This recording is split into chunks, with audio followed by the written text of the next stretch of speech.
Bank വിളിച്ചാൽ പിന്നെ അറിയാലോ, എന്ത് വലിയ ജോലി ചെയ്യുകയാണെങ്കിലും അത് അവിടെ നിർത്തുക, പോയി നിസ്കരിക്കുക. ഞായറാഴ്ച ലീവ് കിട്ടുമ്പോൾ എപ്പോഴും ആലോചിക്കുന്നതാ ഒരു കാര്യം ചെയ്യണമെന്ന്. ബക്കറ്റ് ലിസ്റ്റ് ഇട്ടിട്ട് കുറെ നാളായി. വേറെ ഒന്നുമല്ല, എന്റെ നാട്ടിലെ ഒരു സുഹൃത്തിനെ കാണാനെന്ന്. ഇപ്പൊ അവനെ ഞാൻ നേരിട്ട് കണ്ടിട്ട് 3.5 വർഷത്തിലേറെയായി. ഒരിടത്തുനിന്ന് ഓരോ ബസ് കയറി ഇറങ്ങി വേണം അവന്റെ അടുത്ത് എത്താൻ. എന്തായാലും രാവിലെ തന്നെ ഞാൻ ഇവിടെ നിന്ന് ഇറങ്ങി. പക്ഷെ എന്നിരുന്നാലും ബസ്സിൽ കയറി ഇറങ്ങി പോകുമ്പോൾ എന്തായാലും സ്വാഭാവികമായിട്ട് ഒരു കൺഫ്യൂഷൻ ഒക്കെ വരും. അവൻ ലൊക്കേഷനും കാര്യങ്ങളൊക്കെ അയച്ചു തന്നു. അവന്റെ ഞാൻ ഈ ലൊക്കേഷൻ മേടിച്ച് വെച്ചിട്ട് തന്നെ ഒരുപാട് നാളായി. അതുകൊണ്ട് ഞാൻ ഇന്ന് വരുമെന്നുള്ള കാര്യം അവൻ അറിയാം. പെട്ടെന്ന് തന്നെ അവന്റെ കടയിൽ കച്ചവടം നടക്കുന്ന സമയത്താണ് ഞാൻ ചെന്ന് കയറുന്നത്. എന്നെ കണ്ടപ്പോൾ അവനൊരു എക്സൈറ്റ്മെന്റും കാര്യങ്ങളൊക്കെ ആയി. കാരണം അവൻ ഒട്ടും എക്സ്പെക്ട് ചെയ്തില്ല. എന്താ ഈ നിൽക്കുന്ന പുള്ളിക്കാരൻ അവന്റെ ഫ്രണ്ട് ആട്ടോ. പുള്ളി ഇവിടെ തന്നെ വർക്ക് ചെയ്യുന്നത്. പുള്ളി ഒരു അടിപൊളി പെർഫ്യൂം മേക്കർ കേട്ടോ. അവനാണെങ്കിൽ എനിക്ക് ഒരുപാട് നല്ല വെറൈറ്റി പെർഫ്യൂംസിന്റെ സാമ്പിൾസ് ഒക്കെ തന്നു. നല്ല സ്മെല്ലുണ്ടായിരുന്നു. എന്തായാലും കുറച്ചു നേരം അവനുമായിട്ടൊക്കെ സംസാരിച്ചിരുന്നു.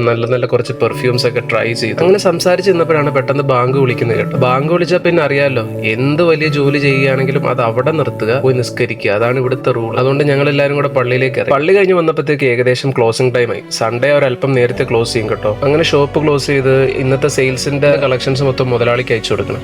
അങ്ങനെ ആ പൈസ ആയിട്ട് ഞങ്ങൾ അവിടെ പോയി സെയിൽസിന്റെ കളക്ഷൻ മൊത്തം അയച്ചു കൊടുത്തു. എന്നിട്ട് ഞങ്ങൾ അവിടുന്ന് നേരെ ഒരു ഫുഡ് കോർട്ടിൽ പോയി ഫുഡൊക്കെ കഴിച്ച് പഴയ നാട്ടിലെ വിശേഷങ്ങളും എല്ലാം അങ്ങോട്ടും ഇങ്ങോട്ടും ഷെയർ ചെയ്ത് അതെല്ലാം ഓർത്തുകൊണ്ട് ഞങ്ങൾ ഇങ്ങനെ ഓരോന്ന് പറഞ്ഞിരുന്നു.